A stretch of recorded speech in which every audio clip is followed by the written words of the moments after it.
Hello everybody, welcome back to PTS CAD. This is Paramjit Singh.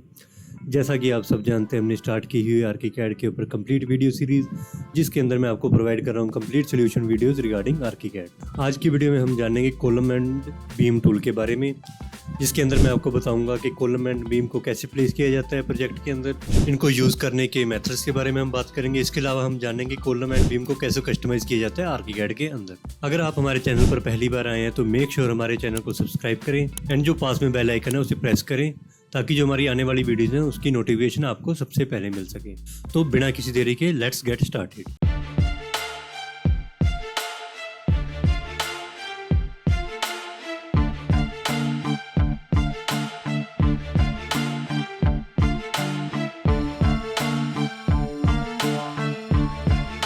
पहले हम देखेंगे कॉलम टूल के यूज़ के बारे में। कॉलम टूल को स्टार्ट करने के लिए सबसे पहले हम जाएंगे डिज़ाइन में। डिज़ाइन में जाने के बाद कॉलम पर जैसे हम क्लिक करेंगे इस टूल पर, तो हमें इन्फो बॉक्स में काफ़ी सारे ऑप्शन दिखाई देंगे, जिनकी हेल्प से हम कॉलम को कस्टमाइज कर सकते हैं अपने प्रोजेक्ट या अपने डिज़ाइन के अकॉर्डिंग। सबसे पहले हमें ऑप्शन दिया हुआ है सेटिंग का। जैसे हम इसके ऊपर क्लिक करेंगे तो हमें कॉलम की डिफ़ॉल्ट सेटिंग दिखाई देगी, जिसके अंदर हमें column, segment, floor section, structure को कैसे एनालाइज करना है, उसके पैरामीटर के बारे में, एंड कॉलम की क्लासिफिकेशन एंड प्रॉपर्टीज़ का ऑप्शन है। ये सारी सेटिंग्स हमें इन्फो बॉक्स में भी अवेलेबल है, तो हम अभी इन्फो बॉक्स से ही इसे यूज़ करना सीखेंगे। हमारे पास पहला सेटिंग ऑप्शन है जियोमेट्रिक मेथड का। जियोमेट्रिक मेथड का मीन ये हो गया कि हम किन मेथड से कॉलम को प्लेस कर सकते हैं अपने प्रोजेक्ट के अंदर। सबसे पहले मेथड दिया हुआ हमें सिंपल मेथड, जहाँ पर भी हमें कॉलम को प्लेस करना है, जस्ट एक सिंपल क्लिक करेंगे एंड अपना कॉलम प्लेस हो जाएगा। उसके बाद हमारे पास ऑप्शन है टू क्लिक मेथड का। इसकी हेल्प से हम फर्स्ट क्लिक से कॉलम को प्लेस करेंगे एंड सेकंड क्लिक से हम इसके एक्सिस को सेट करेंगे। थर्ड हमारा ऑप्शन है रोटेटेड मेथड। सबसे पहले यूज़ करते हैं हम सिंपल मेथड को। इसे यूज़ करने के लिए हम पहले इस मेथड को सिलेक्ट करेंगे, देन हम 3D में जाकर इसको प्रॉपरली चेक करेंगे ये कैसे बिल्ट होगा। इस मेथड को सिलेक्ट किया हुआ है, देन हमें जहाँ पर भी इस कॉलम को प्लेस करना है वहाँ पर जस्ट एक सिंपल क्लिक करेंगे। हम देखेंगे हमारा जो कॉलम है वो प्लेस हो चुका है। इसी तरह हम डिजायर पोजीशन पर अपने कॉलम को प्लेस कर सकते हैं। उसके बाद सेकंड ऑप्शन है टू क्लिक मेथड। इसके लिए हम एक पॉइंट पर क्लिक करेंगे, देन हमें सेकंड पॉइंट डिफाइन करना है। इस मेथड की हेल्प से हम कॉलम को किसी भी एंगल में डिज़ाइन कर सकते हैं। जैसे हमने सेकंड क्लिक किया तो हम देखेंगे हमारा जो कॉलम है वो बिल्ड हो चुका है। उसके बाद है हमारे पास रोटेटेड मेथड। रोटेटेड मेथड को यूज़ करने के लिए सबसे पहले हम उसके ऊपर क्लिक करेंगे तो हमारा जो रोटेटेड मेथड है वो सिलेक्ट हो जाएगा। उसके बाद क्या करेंगे, हम जिस पे हमें पॉइंट पर चाहिए हमें उस पॉइंट पर क्लिक करेंगे। हमारे कॉलम का सेंटर पॉइंट एक फिक्स हो चुका है। उसके बाद हम रोटेट करेंगे कि जिस विड्थ एंड लेंथ में हमें कॉलम चाहिए उसके अकॉर्डिंग हम इसे प्लेस कर देंगे। देन हमारे पास ऑप्शन है स्ट्रक्चर का, जिसके अंदर हम कॉलम के स्ट्रक्चर को डिफाइन कर सकते हैं। फर्स्ट ऑप्शन इसके अंदर हमें है रेक्टेंगुलर कॉलम, जैसे हमने बिल्ड किया है। उसके बाद हमारे पास है सर्कुलर कॉलम। सर्कुलर कॉलम को बिल्ड करने के लिए पहले हम यहाँ पर एक पॉइंट पर क्लिक करेंगे, देन सेकंड पॉइंट, देन हम देखेंगे हमारा जो सर्कुलर कॉलम है वो बिल्ड हो चुका है। उसके बाद हमारे पास है कस्टमाइज या कॉम्प्लेक्स का, इसे हम कॉम्प्लेक्स प्रोफाइल की तरह भी कह सकते हैं, जहाँ इसे हम कह सकते हैं कस्टमाइज। कस्टमाइज का मीन ये हो गया कि हम कॉलम को अपने डिज़ाइन के अकॉर्डिंग कस्टमाइज करके यहाँ पर प्लेस कर सकते हैं। इसको हम फ्यूचर वीडियोज़ में देखेंगे, प्रॉपरली से समझेंगे इसको। देन उसके बाद जो स्ट्रक्चर है उसके मटेरियल को डिफाइन करने के लिए हमारे पास यहाँ पर ऑप्शन है।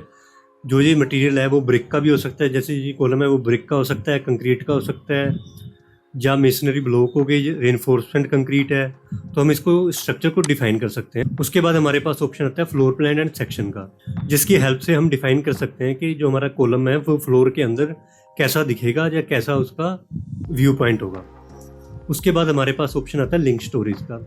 लिंक स्टोरेज में हम डिफाइन करेंगे जो हमारी कॉलम की हाइट है वो किस स्टोरी तक जाएगी। इसके अंदर हम उस हाइट को डिफाइन कर सकते हैं। अगर हमें फर्स्ट स्टोरी तक डिफाइन है कि जो हमारा कॉलम बिल्ड होगा वो फर्स्ट स्टोरी तक होगा, इसको चेक करने के लिए हम चलते हैं एलिवेशन में एक बार देखिए। इसके अंदर अभी हमारा ये डिफाइन है जो हमारा फर्स्ट स्टोरी तक है सिर्फ। जैसे मैं एक को सिलेक्ट करता हूँ, पहले एक कॉलम को सिलेक्ट किया, अब हमने यहाँ से जाकर स्टोरी चेंज की, सेकंड स्टोरी पे जाएंगे तो हमारा जो कॉलम है वो सेकंड स्टोरी तक चला जाएगा। उसके बाद हमारे पास नोट लिंक का ऑप्शन है अवेलेबल है, जिसकी हेल्प से हम इसकी हाइट को अपने अकॉर्डिंग कस्टमाइज कर सकते हैं। उसके बाद हमारे पास बॉटम एंड टॉप का ऑप्शन आता है, जिससे हम डिफाइन कर सकते हैं जो हमारी कॉलम की हाइट है, बेस हाइट है वो क्या होगी। अभी इसके अंदर हमने 0 डिफाइन की है, 0 हाइट से बिल्ड हो रहा है। अगर मैं इसको चेंज करके 2 फीट कर देता हूँ तो हम देखेंगे हमारा जो है बिल्कुल 2 हाइट पर रेज हो चुका है। अभी इसको 0 पर ही रहने देते हैं हम। देन उसके बाद हमारे पास क्रॉस सेक्शन का ऑप्शन आता है। इसको चेक करने के लिए हम चलते हैं 3D में। हमने इस कॉलम को सिलेक्ट किया। अभी इसके अंदर यूनिफॉर्म साइज डिफाइन है। जैसे ही हम दूसरे ऑप्शन को सिलेक्ट करेंगे तो हम देखेंगे कि हम इनके दोनों क्रॉस सेक्शन को डिफाइन कर सकते हैं इजीली। जैसे फर्स्ट के लिए अगर मैं यहाँ से चेंज करके, आप एग्जांपल में देखो तो अगर मैं यहाँ से चेंज करूँ 2 फीट तो आप देखो कि यहाँ पर हमारा जो अपर क्रॉस सेक्शन है वो चेंज हो चुका है। अगर मैं नीचे वाले को भी चेंज करना चाहता हूँ तो यहाँ पे क्लिक करके मैं नीचे वाले को चेंज करके 5 कर देता हूँ। जैसे मैंने 5 किया तो आप देखोगे ये बिल्कुल चेंज हो चुका है। तो इन क्रॉस सेक्शन की हेल्प से हम इसको प्री डिफाइन कर सकते हैं कि जो भी हमारा विड्थ होगी इस कॉलम की उसे हम डिफाइन कर सकते हैं। उसके बाद हमारे पास ऑप्शन आ जाता है क्रॉस रोटेशन एंगल का। इसकी हेल्प से हम कॉलम को रोटेट कर सकते हैं उसके ही एक्सिस पर। उसके बाद हमारे पास रेफरेंस एक्सिस एंड कोर का ऑप्शन आ जाता है, जिसको समझने के लिए हम देखेंगे यहाँ से। अभी बिल्कुल ये हमारा सेंटर पर सिलेक्ट है मिडल में, तो हम देखेंगे कि जो हम कॉलम प्लेस करेंगे वो हमारा बिल्कुल मिडल से प्लेस होगा। अब इसका पॉइंट अगर हम टॉप लेफ्ट कर देते हैं तो हम देखेंगे हमारा बिल्कुल टॉप लेफ्ट से बिल्ड होगा। ये हमारे पास सारे ऑप्शन सेलेक्ट करने के लिए आप देखो यहाँ पर ये चेंज हो गया। अब आपने देखा ब्लू लाइन से आप रेफरेंस ले सकते हो कि हमारा जो ब्लू लाइन से जो पॉइंट जुड़ रहा है ये वाला बन गया। अगर हम मिडिल में चलते हैं तो ये बिल्कुल मिडिल में आ जाता है। तो इनकी हेल्प से हम प्रोजेक्ट के अकॉर्डिंग, अगर प्रोजेक्ट में हमें स्पेसिफिक पॉइंट दे रखा है कि जो हमारा कॉलम है वो यहाँ से स्टार्ट हो रहा है या कॉलम का जो मिडिल है, सेंटर है वो यहाँ से है, तो हम इजीली यहाँ से डिफाइन करके इस कॉलम को प्लेस कर सकते हैं। उसके बाद हमारे पास कॉलम स्लैंट एंगल का ऑप्शन आ जाता है। ये सिमिलर ऑप्शन है जैसे वॉल स्लैंट एंगल था। इसके लिए हम इस ऑप्शन को सिलेक्ट करेंगे। देन अभी ये 90 डिग्री पर बिल्ड है। अगर मैं इसको चेंज करके 60 डिग्री कर देता हूँ तो आप देखोगे ये हमारा कॉलम 60 डिग्री पर बिल्ड हो चुका है। अगर हमारे डिज़ाइन में स्लैंटेड कॉलम्स हैं सारे, तो इसकी हेल्प से हम उस कॉलम को बिल्ड कर सकते हैं। उसके बाद हमारे पास ऑप्शन आ जाता है कॉलम टॉप एंगल का। इनकी हेल्प से हम जो इस कॉलम का टॉप है, अभी ये बिल्कुल स्ट्रेट है, बिल्कुल ये अपने एक्सिस पर है। अगर मैं इसको चेंज करके 60 डिग्री कर देता हूँ, या आप सपोज करो मैं इसको 30 डिग्री कर देता हूँ समझने के लिए, तो आप देखोगे इसका जो टॉप एंगल है वो बिल्कुल चेंज हो चुका है 30 डिग्री में। अगर मैं इसको करके फिर से 90 डिग्री कर देता हूँ तो ये सिमिलरली हमारा 90 डिग्री में हो गया बिल्कुल। इसी तरह हम बॉटम को भी चेंज कर सकते हैं। बॉटम के लिए हम जाएंगे यहाँ पर, देन यहाँ से हम इसको 30 डिग्री 40 डिग्री कर देते हैं। जैसे हमने इसको 40 डिग्री किया तो हमारा जो 40 डिग्री में चेंज हो गया। उसके बाद हमारे पास ऑप्शन आता है वॉल रैपिंग मेथड का। उसके बाद हमारे पास प्रोफाइल मॉडिफायर का ऑप्शन आ जाता है, जिसके अंदर हम कॉलम के प्रोफाइल को मॉडिफाई कर सकते हैं। उसके बाद हमारे पास इसकी सरफेसेस को चेंज करने का ऑप्शन आ जाता है, जिसकी हेल्प से हम इसके मटेरियल को चेंज कर सकते हैं प्रॉपरली। अगर मैं इसको वुड में करना चाहूँ इसके कंप्लीट मटेरियल को, तो इसको मैं कंप्लीट वुड में कर सकता हूँ। उसके बाद हमारा ऑप्शन आ जाता है रिलेशन टू जोन। फिर स्ट्रक्चर एनालाइज का ऑप्शन आ जाता है हमारे पास। देन इसकी क्लासिफिकेशन का ऑप्शन आ जाता है। जो ये स्ट्रक्चर है वो कॉलम है, हमने क्लासिफाइड किया हुआ है इसके अंदर। इसके बाद हमारे पास आइडिया एंड प्रॉपर्टीज का ऑप्शन आ जाता है, जिसके अंदर हमने इस कॉलम के आइडिया एंड प्रॉपर्टीज को डिफाइन किया हुआ है। तो ये था एक complete overview regarding column. Beam tool को स्टार्ट करने के लिए सबसे पहले हम जाएंगे बीम टूल पर। जैसे हम इसके ऊपर क्लिक करेंगे हमें इन्फो बॉक्स में काफ़ी सारे ऑप्शन दिखाई देंगे, जिनकी हेल्प से हम इसे इजीली कस्टमाइज़ कर सकते हैं।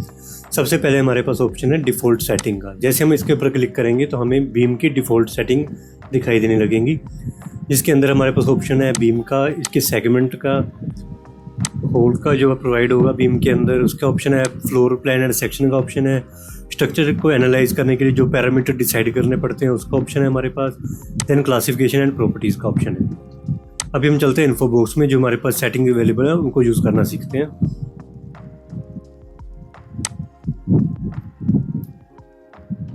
सबसे पहले हमारे पास ऑप्शन है जियोमेट्रिक मेथड का, जिसके अंदर सारे मेथड अवेलेबल हैं, जिनकी हेल्प से हम बीम को प्लेस कर सकते हैं अपने प्रोजेक्ट के अंदर अपने डिज़ाइन के अकॉर्डिंग।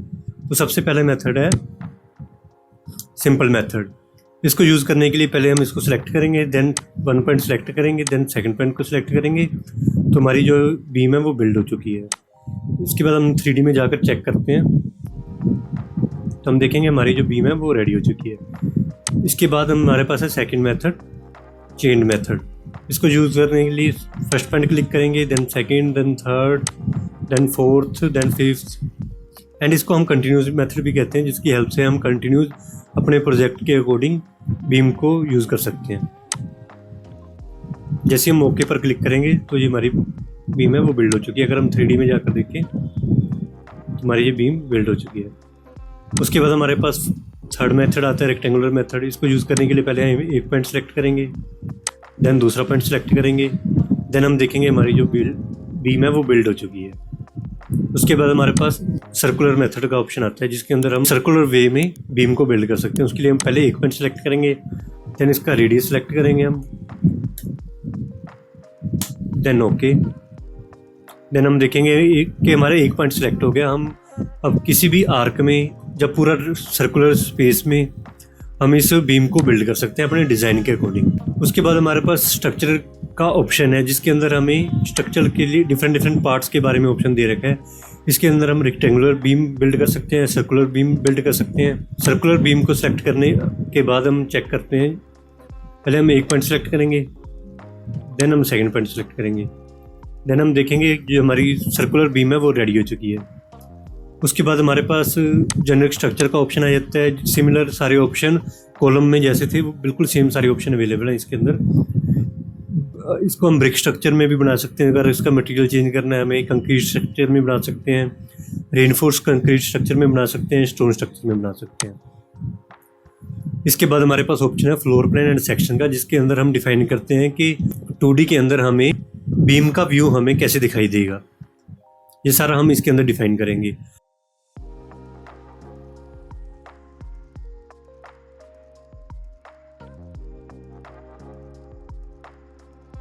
उसके बाद हमारा होम स्टडी का ऑप्शन आता है, जिसके अंदर हम डिफाइन करते हैं कि जो हमारी बीम बिल्ड हो रही है वो किस फ्लोर पर हम काम कर रहे हैं। अगर हम ग्राउंड फ्लोर पर काम कर रहे हैं तो हमारी बीम ग्राउंड फ्लोर पर बिल्ड होगी। अगर हम फर्स्ट स्टोरी पर काम कर रहे हैं तो हमारी जो बीम है वो फर्स्ट स्टोरी पर ही बिल्ड होगी। उसके बाद हमारे पास एलिवेशन आ जाता है, जिससे हम बीम की हाइट को डिसाइड करेंगे कि जो हमारी बीम है वो फ्लोर से कितने हाइट पर है। अभी ये हमारी ग्राउंड फ्लोर पर है। जैसे ही हम इसको चेंज करके 5 फीट करते हैं, हम देखेंगे ये हमारी, अब देखोगे ये हमारी बिल्कुल 5 फीट पर आ चुकी है। अभी मैं इसको चेंज करके 0 को करूंगा जैसे,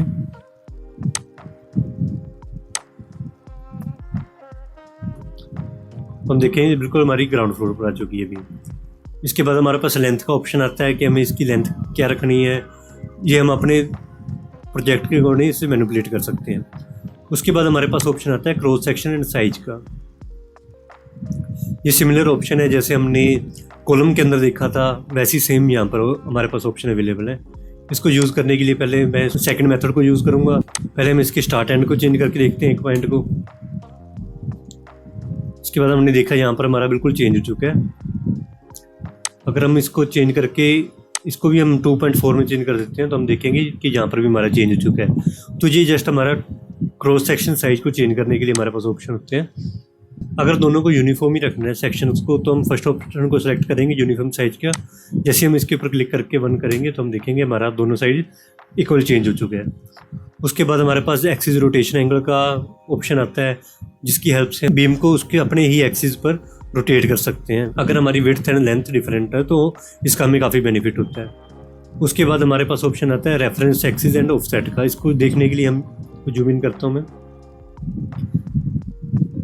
इसकी हेल्प से हम डिसाइड कर सकते हैं कि हम बीम को स्टार्टिंग पॉइंट कहाँ से होगा हमारा। अभी हमारा ये टॉप पॉइंट है। जैसे हम मिडल पर सेलेक्ट करेंगे हम देखेंगे ये बिल्कुल हमारा मिडल पर सिलेक्ट हो चुका है। सेम ये सारा हमने कॉलम में भी देखा था। इसके बाद हमारा बीम का स्लैंट एंगल आ जाता है। अगर इसको हम चेंज करके 50 डिग्री कर देते हैं तो हम देखेंगे कि जो हमारा बीम है वो 50 एंगल में बेल्ट हो चुकी है। उसके बाद हमारे पास ऑप्शन आता है वर्टिकल कर्व का, ये हेल्प करता है हमारा बीम के अंदर कर्व लाने के लिए। अगर हमारी बीम में कोई कर्व है तो हम इसको चेंज करके अगर मैं 5 फीट कर देता हूँ तो हम देखेंगे 6 फीट कर दिया मैंने, तो हम देखेंगे कि हमारे ये कर्व ये आ चुके हैं इसके अंदर। अगर मैंने इसको फ्लैट ही रखना है तो मैं फर्स्ट ऑप्शन को सिलेक्ट करूँगा, बिल्कुल हमारा फ्लैट आ जाएगा। उसके बाद हमारा बीम स्टार्ट एंगल, अगर मैं इसको चेंज करता हूँ, अगर मैं इसको करके 30 कर देता हूँ तो हम देखेंगे जो हमारा यहाँ पर बीम का जो स्टार्टिंग एंगल है वो हमारा बिल्कुल चेंज हो चुका है। सिमिलर हमारे पास ऑप्शन है बीम एंड एंगल का। बीम एंड एंगल में भी हम इसको 30 डिग्री कर देते हैं। जैसे मैंने 30 डिग्री एंगल किया तो ये बिल्कुल हमारे चेंज हो चुके हैं, आप देख सकते हो अच्छे से। इसमें प्रोफाइल मॉडिफायर का ऑप्शन आ जाता है। उसके बाद हमारे पास इस ऑप्शन की हेल्प हमें तब पड़ती है जब हम कस्टमाइज बीम को यूज़ करते हैं, तो प्रोफाइल मॉडिफायर से हम उसे कस्टमाइज कर सकते हैं। सरफेसेज में हम बिल्डिंग मटेरियल को इजीली चेंज कर सकते हैं इसके अंदर। अगर मुझे इस बीम को ओवरराइड करना है वुड के अंदर तो हम यहाँ से जाकर बिल्कुल इसको चेंज कर सकते हैं। उसके बाद हमारे पास क्लासिफिकेशन आती है जिसमें हमने क्लासीफाई किया है कि जो स्ट्रक्चर हम बिल्ड कर रहे हैं वो बीम है। उसके बाद हमें इस बीम की सारी प्रॉपर्टीज़ है एंड सारे जो हमारे यहाँ पे इसकी प्रॉपर्टीज़ है इसके अंदर अप्लाई हो सकती हैं, वो यहाँ पर सारी अवेलेबल है। तो ये था कंप्लीट ओवरव्यू रिगार्डिंग बीम। आज की वीडियो में हमने जाना बीम टूल के बारे में, कॉलम टूल के बारे में, उनके यूजेस के बारे में। इसके अलावा हमने जाना बीम एंड कॉलम को हम कैसे कस्टमाइज कर सकते हैं आर्किकैड के अंदर एंड कैसे उसे हम डिज़ाइन कर सकते हैं अपने प्रोजेक्ट या अपने डिज़ाइन के अकॉर्डिंग। अगर आपको मेरी वीडियो ये इन्फॉर्मेटिव लगे तो मेक श्योर इसे लाइक करें एंड अपने फ्रेंड्स के साथ शेयर करें। ऐसी और इन्फॉर्मेटिव वीडियो देखने के लिए हमारे चैनल को सब्सक्राइब करें। आज की वीडियो में बस इतना ही, मिलते हैं नेक्स्ट वीडियो में। तब तक के लिए bye, take care and thanks.